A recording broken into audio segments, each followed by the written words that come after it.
This video is sponsored by ExpressVPN. Keep watching for more information and a special offer.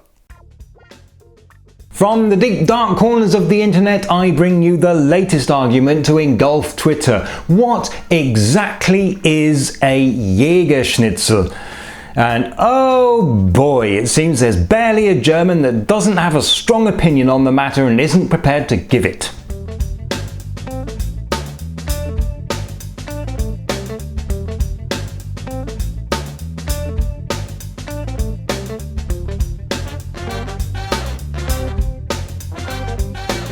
And 30 years after German reunification, which is a subject I'll be returning to in a future video, it seems that this is still an issue that divides us. The Iron Curtain may have gone, but the fried food curtain remains. Okay, so how did this come about? The Western Jägerschnitzel is a specific cut of veal, or as an alternative pork, which can be coated in breadcrumbs and is then fried and served in a creamy mushroom sauce. Generally speaking, schnitzels are differentiated by the way the meat is prepared and by the sauce that they're served with. So, for example, Rahmschnitzel is served with a creamy sauce without mushrooms. Alsatian Schnitzel is served with bacon, onions and creme fraiche. The Eastern Jägerschnitzel, on the other hand, starts off as a slice of Jagdwurst.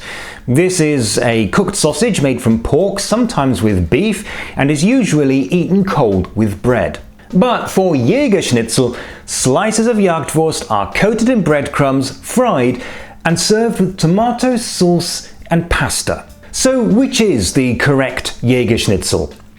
Well, that partly depends on your definition of correct, but if we're going with original, then I'm afraid the Westerners have it. The Eastern version was invented much later in communist East Germany. That country was not exactly the land of milk and honey, and people had to get creative with simple and cheap ingredients. Generations of East German children were brought up on this dish, and even today many view it as an essential comfort food. So far so complicated, but what are we going to do about it? Should one of the dishes be renamed for the sake of clarity? As you can imagine, this is another point of contention. Whichever dish ends up being renamed, somebody is going to be very annoyed. One possibility is that the Western version could be renamed Förster Schnitzel, because that already is its name in the East, where of course now Jagdschnitzel means something else. That's great, but nobody in the West is going to stand for that. Now, some have pointed out that there is the phrase Schnitzel Jäger Art, which can be applied to the Western version. So that would seem to be the obvious solution. Schnitzel Jäger Art for the Western version, Jägerschnitzel for the Eastern version. But it's not that simple. Because while some maintain that Schnitzel Jäger Art is a synonym for Jägerschnitzel, others insist that there is a difference. Jägerschnitzel is coated in breadcrumbs, Schnitzel Jäger Art is not, or vice versa, depending on who you're talking to. There is, by the way, definitely a difference between Wiener Schnitzel and Schnitzel Wiener Art. The former is veal, the latter is pork, and it's important to know the difference when ordering in a restaurant. But with Jägerschnitzel and Schnitzel Jäger Art, I don't know, I just give up. I have a proposal, however. Let's give them both completely different names. I propose fried slabs of young cow and fried slices of processed pig. That way, everybody knows exactly what they're getting.